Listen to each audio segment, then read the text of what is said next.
They even use matchmakers informally today in Japan. But back then, there was only a small window for men who were working on the plantations in Hawaii to get their brides over there. That's Lori Matsukawa, former longtime anchor reporter at King 5 here in Seattle, and now children's book author. Coming up, we're going to talk with Lori about her recently released children's book, Brave Mrs. Sato. Welcome, everybody, to Chino Y Chicano. I'm Matt Chan, the Chino. I'm Enrique Serna, the Chicano. Lori's been busy not only doing children's book, but active in the community. She's also working on a memoir. So, Matt, think you could ever write a book? Well, you know, if it was in the form of a Mad magazine, I think probably that would be appropriate. I think I could do a pamphlet maybe, but, you know. Yeah. A triple fold out. Yeah. But, you know, it takes a lot to do this. And if you, Lori's children's book and this story, it's a beautifully illustrated. She hooked up with a great illustrator named Tammy Yee. And the story, the pictures are wonderful. They are. And the illustrations, I think, particularly for a children's book, are very key. And but the story also goes back to her own childhood.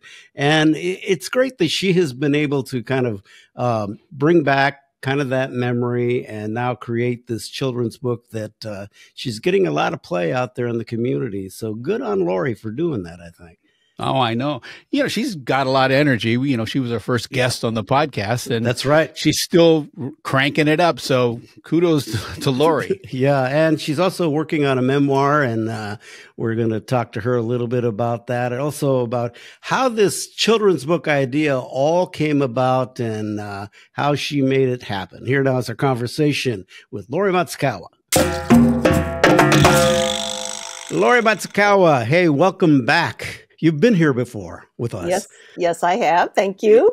Yeah, you were actually our very first interview that we did when we kicked this off. So our podcast. So thanks for coming back. But you come back as a children's book author of the book Brave Mrs. Sato. So tell us about how this came to be, because we knew when we talked to you before that you were going to write a memoir, but where did the idea of coming for writing a children's book come from? Writing Brave Mrs. Sato was something that was in the back of my mind for decades, really.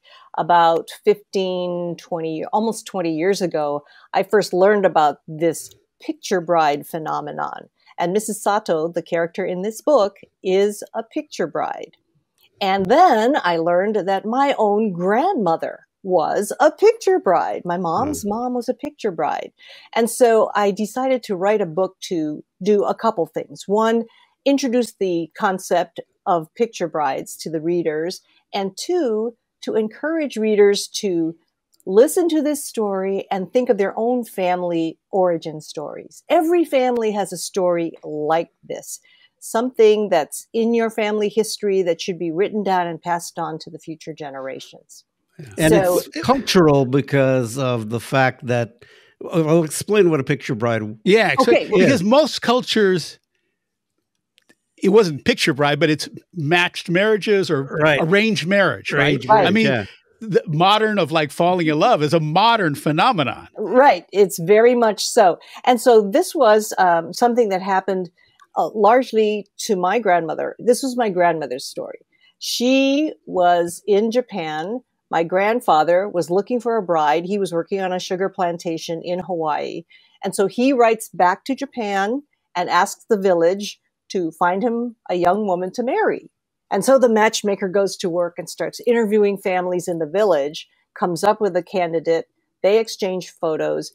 And then that's how they basically meet, is through the matchmaker and their photographs. And with the photograph in hand, my grandfather knew that's his future wife right there. So he knew who to look for on the boat dock when she arrived. 2 days later, after she arrived, they got married. So in the U.S., right, the Japanese men that were in the U.S. working, was the picture bride thing more of a phenomenon, or was it the standard way you married?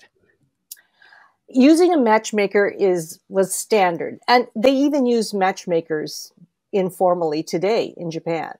But back then, there was only a small window for men who were working on the plantations in Hawaii to get their brides over there. So they had to work quickly, and that's where the picture bride, the matchmakers really went to town because they only had a small window. And so the idea was to write a story that introduced the idea of this custom and to recall a little bit of my own childhood. So this Mrs. Sato character is a combination of my real-life grandma, who was a picture bride, and my real-life babysitter, who kind of taught me Japanese words, Japanese customs, how to make Japanese food, and basically kind of continue the cultural education that I found so valuable as I got older. Now, what year did this happen when your grandfather and grandmother hooked up? It was in about 1914. So it was, early 1900s. There was, like I said, a window. They had to get married right away because the laws were changing. Even though Hawaii was not a state of the United States at the time, they had to kind of they were the kingdom of Hawaii or the territory of Hawaii. They had to, kind of follow American rules. So they only had, a few years. And it wasn't always a positive thing. I mean, most of these matchmakers did good work and they made wonderful couples, but sometimes the couples didn't get along. Sometimes the photographs that were sent to the women in Japan were not quite accurate. Sometimes it showed the dude when he was 10 years younger. Sounds like Tinder today or something like some dating thing. Yeah. Right. Or sometimes they would even send pictures of their friends. So it wasn't even the guy who the woman saw, but so there were some surprises on the boat dock. But fortunately for my grandmother, it worked out. And they ended up marrying and having 8 children and running their dairy farm and, just having a pretty successful life, a better life than what they might have experienced in Japan. When you said that there was a short window, what were you talking about? What was the legal aspect going on here during that time?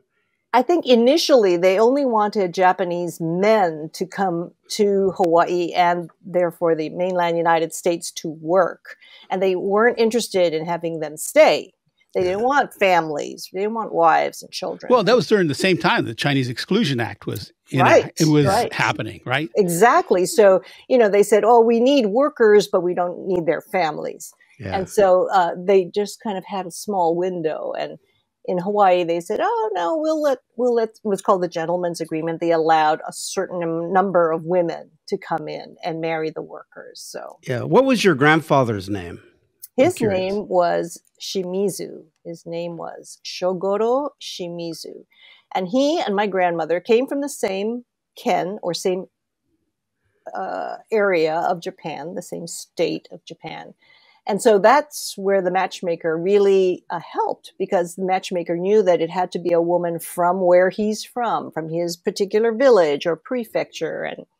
And so that's what happened. And funny story. Initially, it was my grandmother's sister who was supposed to be the picture bride. And at the last minute, she got cold feet. So my grandmother said, oh, I'll go. And so maybe my grandfather was surprised at the dock. He was expecting one sister and then got the other. We don't know. What was your grandmother's name? Her name was Oda. Her name was Hatsumi Oda. It was quite interesting to find this out. But again, to put it into this book, about almost 20 years ago, there was a movie that came out called Picture Bride. Tamlin Tomita was in it. And so it was to illustrate or dramatize this idea of picture brides coming from Japan and marrying men who lived in the sugarcane fields in Hawaii. And that's when I said, wow, what an interesting story. And then to find out my grandmother was a picture bride made it even more interesting.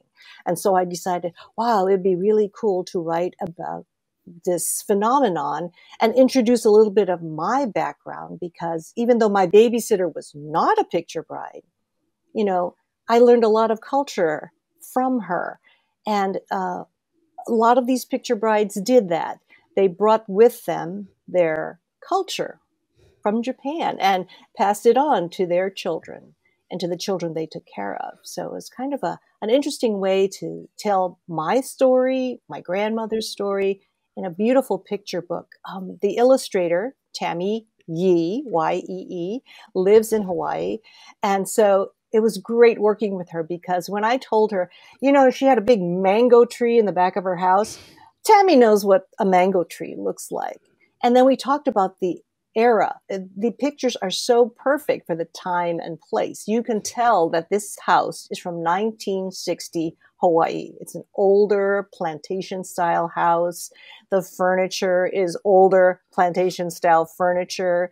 The zabutong, which is the flat cushions that are used when they sit on the floor, are throughout her living room. Even the candy dish she has on her table is the lacquered red and black Japanese candy dish that you see in every household, And so it was really amazing working with Tammy, because she knew the era, the place, and made illustrations that spur conversation. Hopefully, the illustrations are amazing. Yeah, they are. They're really good. They're really good. And the cover on the book is, it's striking to me. I want to go back and ask you about your grandmother. How did you find out about this story, about her being a picture bride? I found out through my niece, of all things. My niece was writing a school assignment about family. And my mother told my niece, your great grandma was a picture bride. And so my niece wrote about it. And I said, hey, I didn't know that. So I guess through a roundabout way, I learned it through my mother. And she says, yes. And so when I went to look up some of the documents, when I was writing my memoir, I went back and looked through some of these documents. We found her name on the ship's manifest when she came over, and we found her marriage certificate in the territory of Hawaii. And yep, she landed on a certain date, and 2 days later, they were married. So I actually have documentation of her being a picture bride. It's interesting because your parents were born in Hawaii, right? So yes. Were they born during the time when Hawaii was a state? So they're American citizens?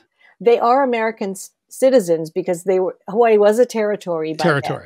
And even I was born when Hawaii was still a territory in Hawaii, but I'm a citizen, a U.S. citizen. Okay. So it's interesting that in the book, Mrs. Sato taught, the little girl, the customs and the food and stuff.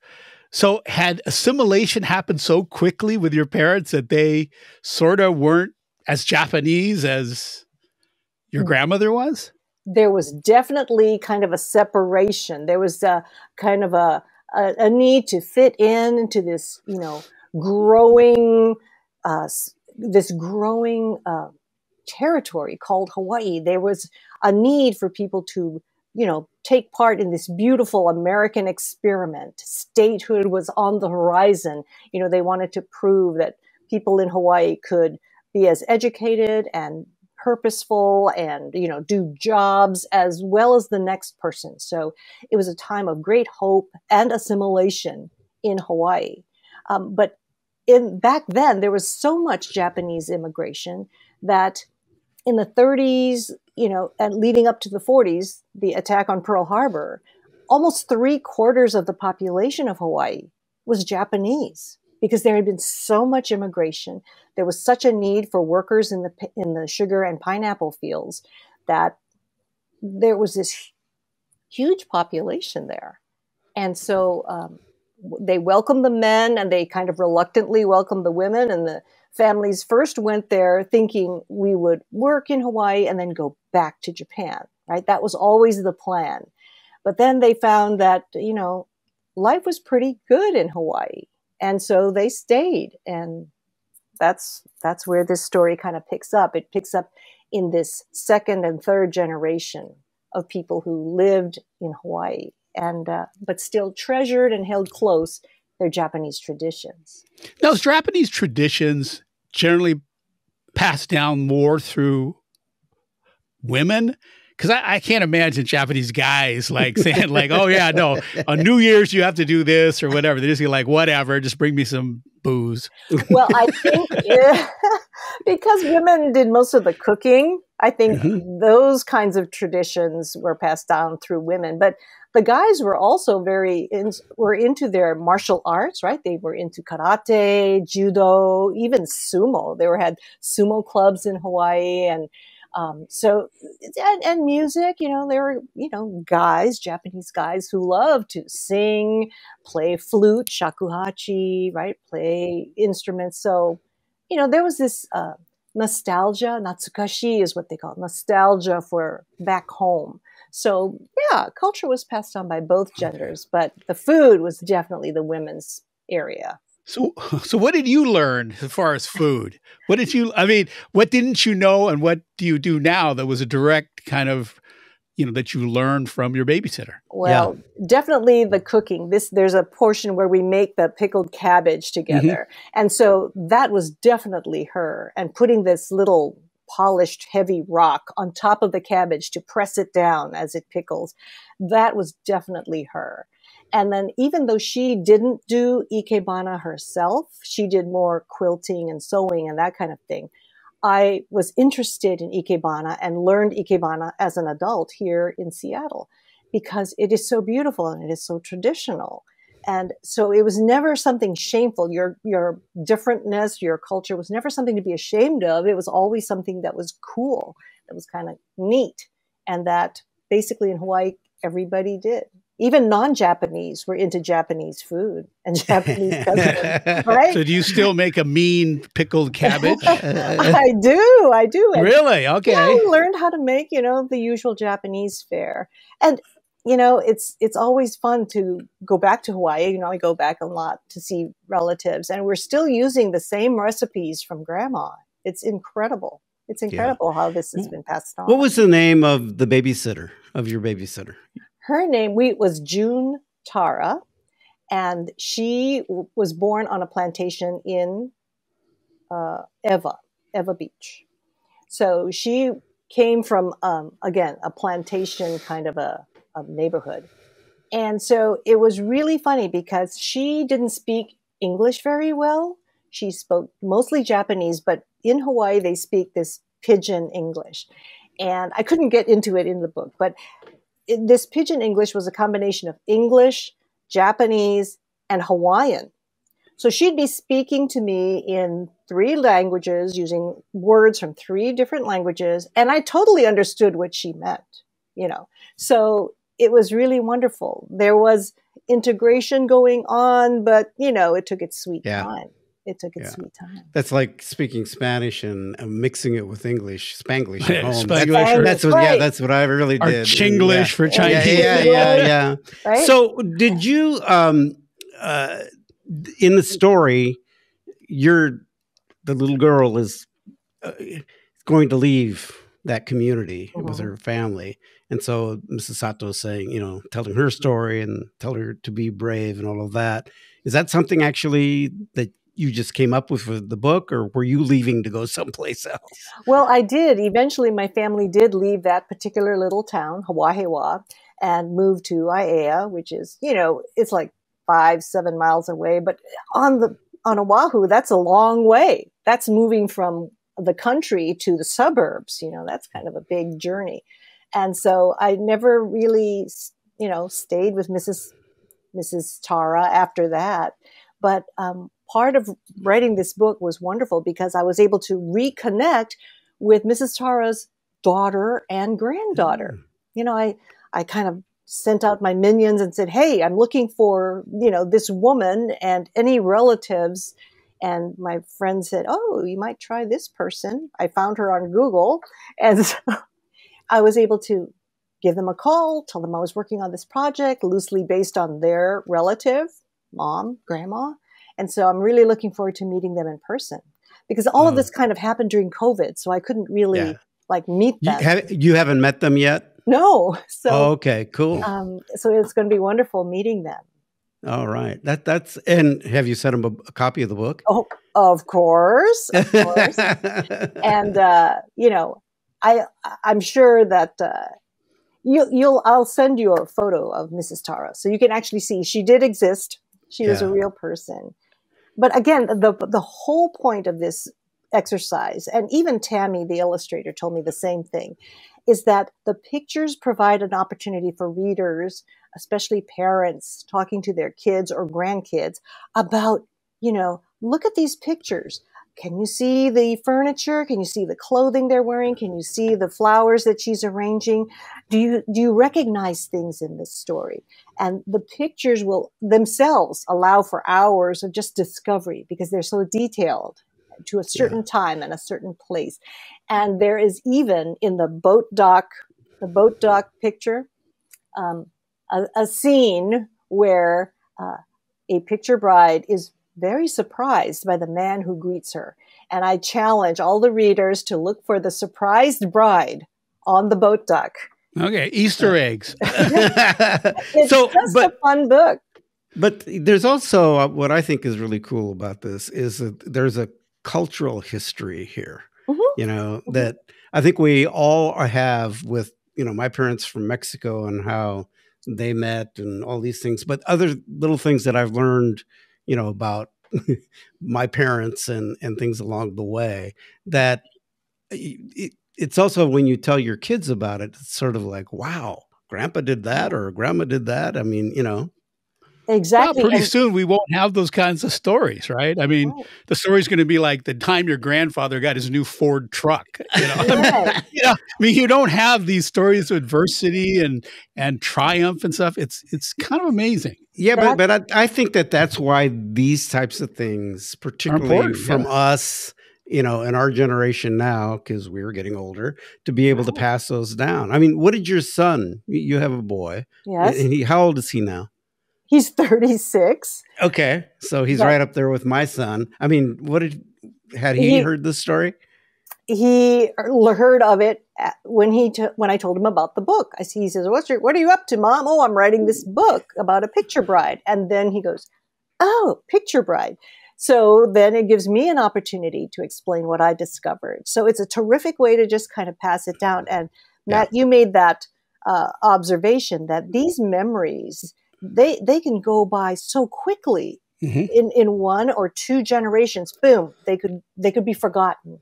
And that's why it's important for families to write it down or videotape it or somehow record these little family stories, because every family has a story to tell. They don't have to make a book out of it, but they could. And I wanted to show you the image that Tammy made on the covers. Here's a picture of Mrs. Sato as she's arriving in Hawaii, but it's sepia toned here as she's leaving Japan, and it turns into color as she approaches Hawaii, her new life in Hawaii. But through this image, you can see the cherry blossoms representing her culture are following her to her new land, her new life in Hawaii. And so that was just an amazing thing that Tammy was able to put on the covers of the book. How did you find her to do the illustrations? Through the publisher. I said, help, I need an illustrator. And he says, well, here. So it wasn't like someone that you knew already. No, here are a few. And I looked at their samples, and she just had it down. And even the little kimono that's featured in the book was based on my childhood kimono. I have a silk kimono that I had as a little girl that was given to me by my grandmother. And Tammy actually recreated this pattern in the book. So she's just quite an amazing artist. Really amazing. What was the process of pitching this to a publisher? I just called him and said, hi. But he's a local publisher. Okay. Bruce is a local publisher. He is the owner of Chin Music Press, which does a lot of Asian American and Asian publications. And, Bruce Rutledge is just into mostly artsy books. And this, I believe, is one of the first children's books he's ever taken a chance on. But I said, Bruce, this is a compelling story, and it can relate to every family, because every family has a story like this. And my ultimate goal is to share it with kids in elementary schools. So I'm trying to get, service clubs like the Lions or the Kiwanis to embrace it as a project, and maybe, purchase books for local elementary schools and spread the idea of family history that way, so that, all the elementary school kids out there would say, oh, what an interesting story. I wonder if I should talk to my grandma or my grandpa about something, right?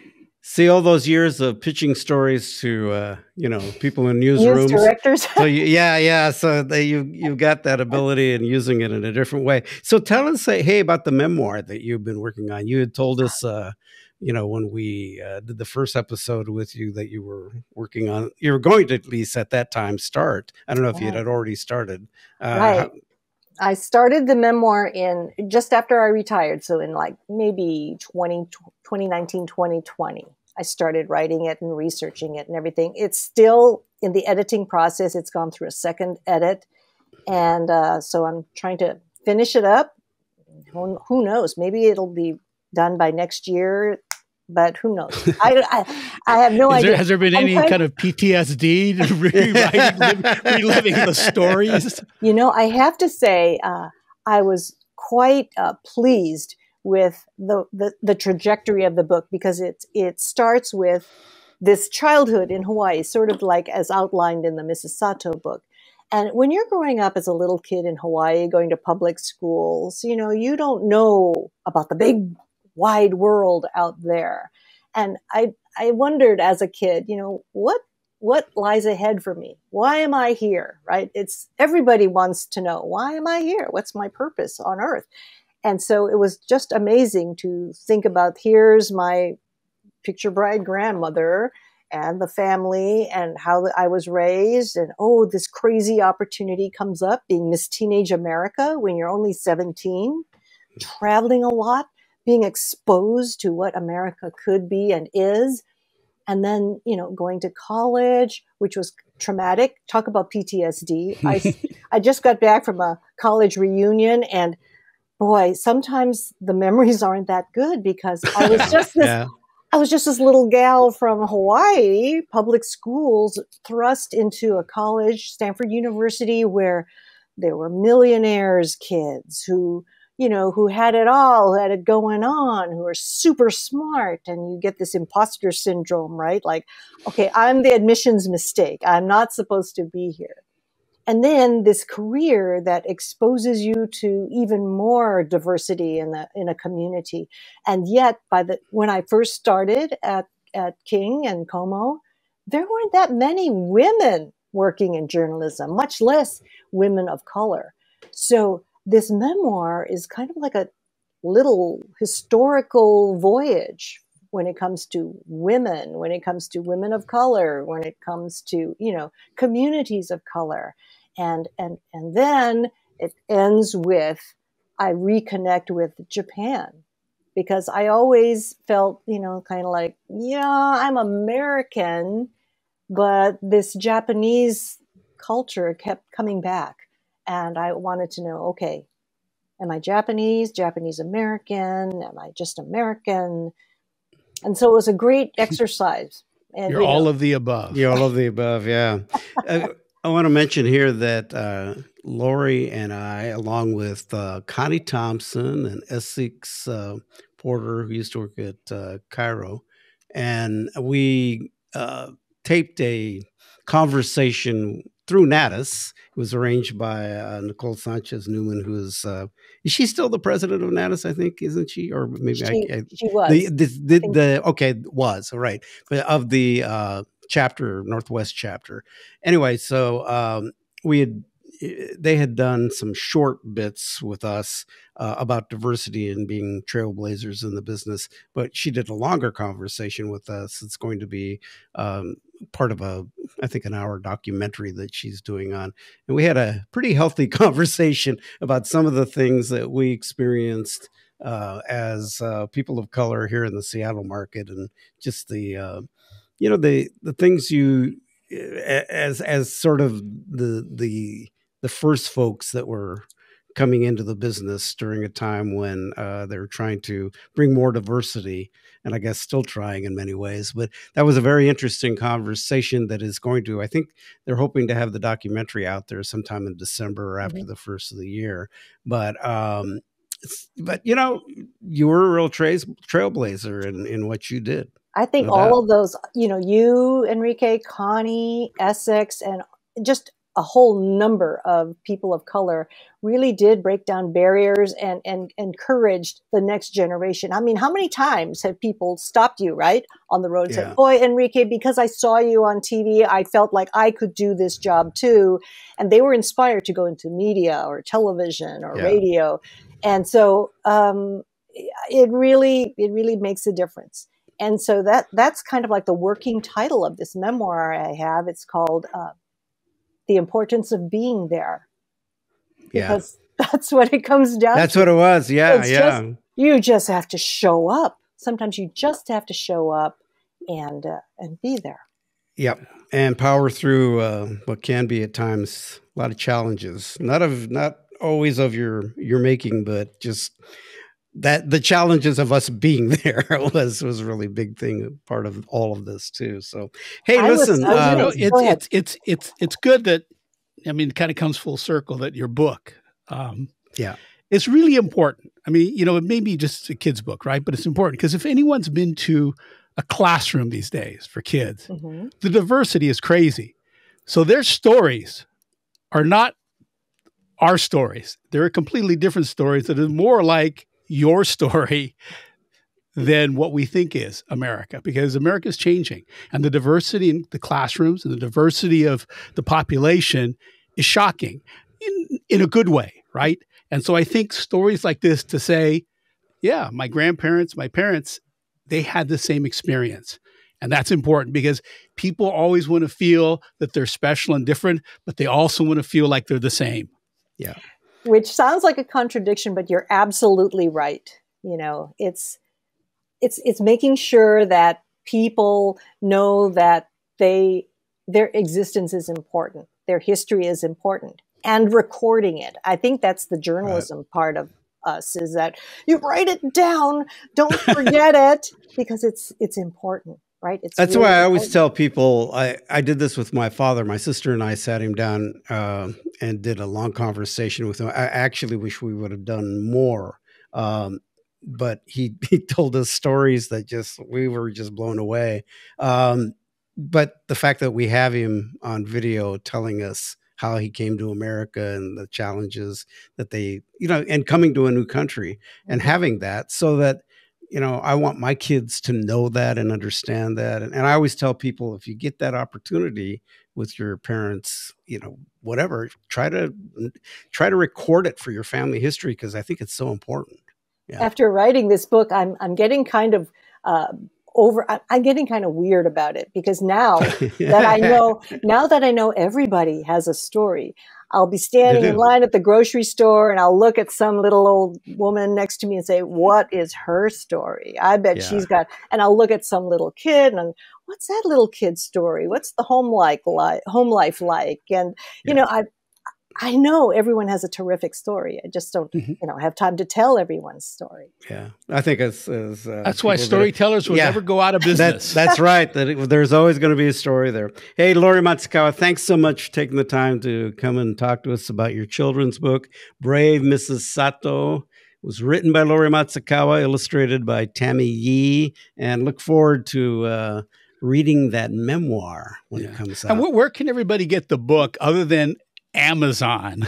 They can pre-order on Amazon. They can also get it at Elliott Bay Books. And I'm trying to, and I believe I'm going to be available. They'll be available at Wing Luke Marketplace and around town. I'm setting up a few, you know, signing opportunities, and you can just always email me. I've got a big stack in the back of the house. So, do you have a website for this? No, so people can figure out. Okay, no, I don't. So. You'll just have but they probably can connect with you or try to find you if they want. You want to do a reading or something like that through Facebook or something like that. I'll definitely try to keep in touch with folks on Facebook, and I'm learning LinkedIn. I'm trying to join the 21st century. Good luck. I still haven't figured that out. You guys, thanks so much for having me. You bet. Take care, Mats. All right. Bye-bye. The Chino Y Chicano podcast is available on your favorite podcast provider.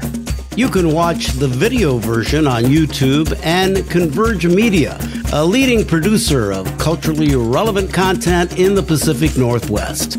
We'll talk more later.